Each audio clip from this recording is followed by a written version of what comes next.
Hello hi नमस्कार, चिकू cherry आणि आई या चॅनलमध्ये आपल्या सर्वांचं स्वागत आहे। चला आज आपण काहीतरी नवीन रेसिपी पाहूया।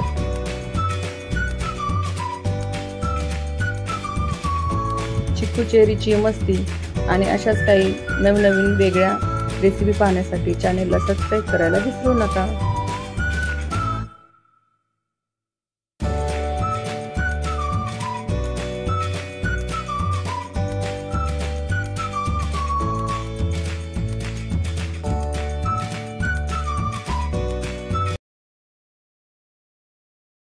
Did you say hi? Hi, good morning. Good morning. And flying kiss? Martin. Martin, hi बोल. बाहेर जायचंय ना फिरायला? हाय. Flying kiss? फ्लाइंग किस दे ना. कुठे जायचंय तुला सांग? गुडिया कुठे जायचंय तुला?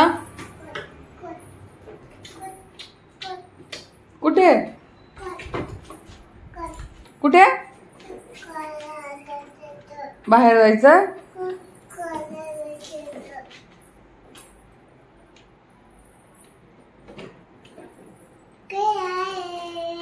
फिरायला जायचं? हा, आमचा खावा झाला, आता आमची फिरायची वेळ झाली हो ना। काय खाल्लं? काय खाल्लं सांग तू? काय खाल्लं? चप्पा खाल्ला। अजून चॉकी? चॉकी खाल्ली ना? चॉकी म्हणजे काय? गुळ चपाती। हो हा, चॉकी फेवरेट आहे ना? हो। तू काय खाल्लं मार्तन? मार्तन तू काय खाल्लं बोल?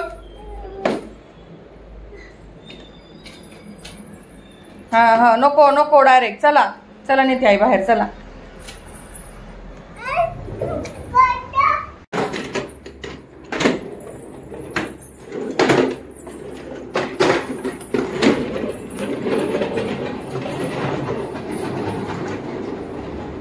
आज आपण बनवणार आहोत कोफ्ता करी।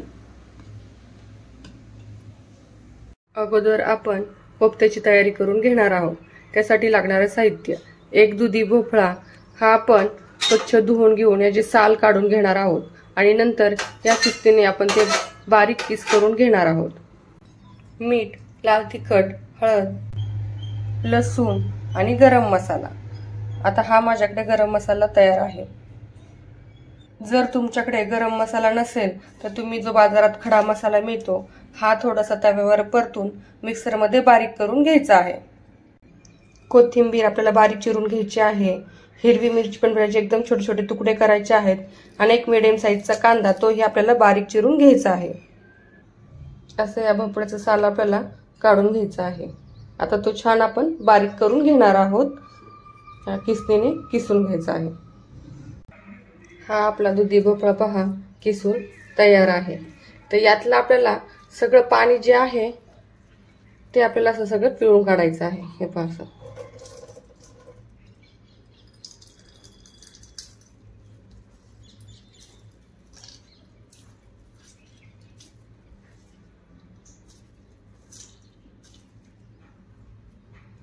यातलं आपण सगळं पाणी काढून घेणार आहोत। आपण हे त्याच्यामधलं पाणी सगळं काढलेलं आहे। हे पहा पूर्ण सुसुकीत झालेलं आहे। यानंतर आपण याच्यामध्ये चिरलेला कांदा, हिरवी मिरची आणि कोथिंबीर टाकून घेऊयात।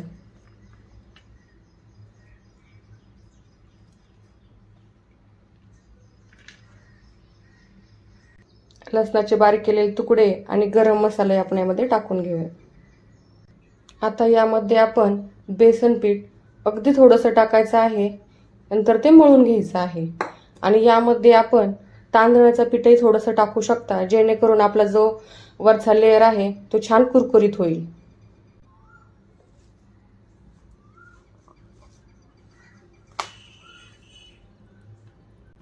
आता आपण हळद आणि लाल तिखट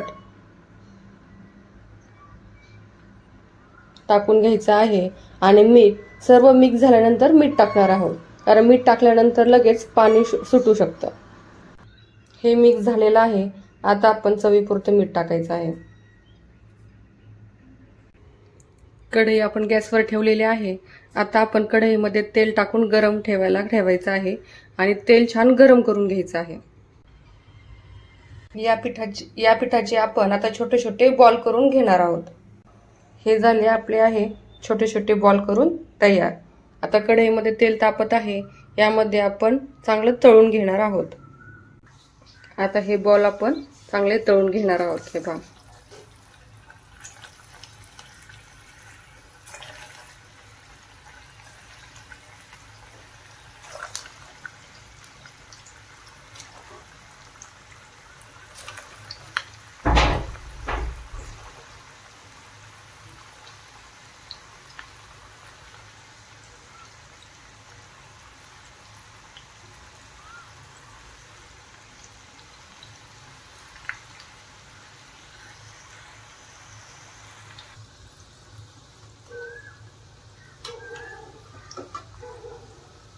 आपल्याला व्यवस्थित हे तळून घ्यायचे आहे।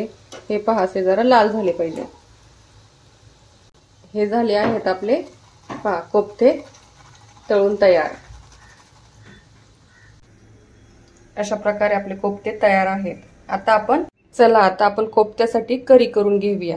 आता तर ग्रेव्हीसाठी आपल्याला हा कांदा चिरून घ्यायचा आहे आणि तो मिक्सर मध्ये बारीक करून घ्यायचा आहे।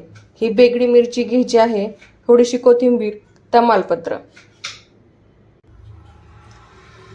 तेल थोडं गरम करून घ्यायचं आहे, त्यामध्ये आपण ही कांद्याची जी पेस्ट केलेली आहे ती आपण टाकून घेणार आहोत। यामध्ये तुम्ही टोमॅटोची पेस्ट करून टाकू शकता।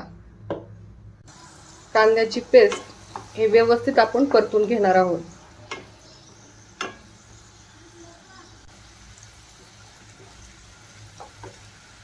चला, यामध्ये आपण आता तमालपत्र टाकायचं आहे। नंतर बेगडी मिरची टाकायची आणि व्यवस्थित मिक्स करून घेणार आहोत। जरा कोथिंबीर टाकायची आहे।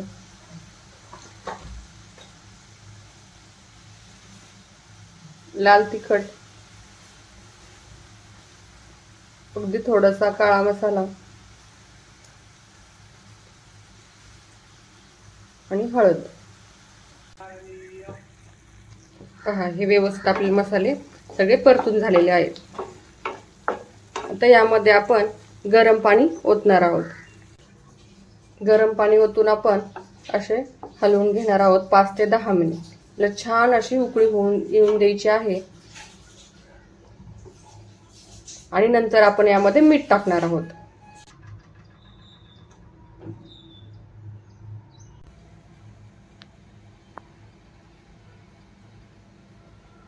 अशी आपल्याला उकळी येऊ द्यायची आहे आणि जेव्हा आपल्याला खायचं आहे तेव्हाच आपण ते बॉल्स आपण याच्यामध्ये टाकून एक 5 मिनिट फक्त शिजवून घेणार आहोत।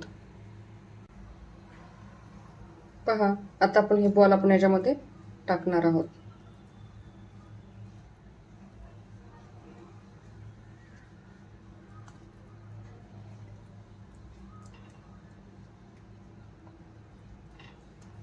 कोफ्ते टाकल्यानंतर जास्त वेळ आपण शिजवणार नाहीये। ही झाली आहे आपली कोफ्त्याची भाजी तयार। कोफ्ता करी किंवा कोफ्ता ग्रेव्ही।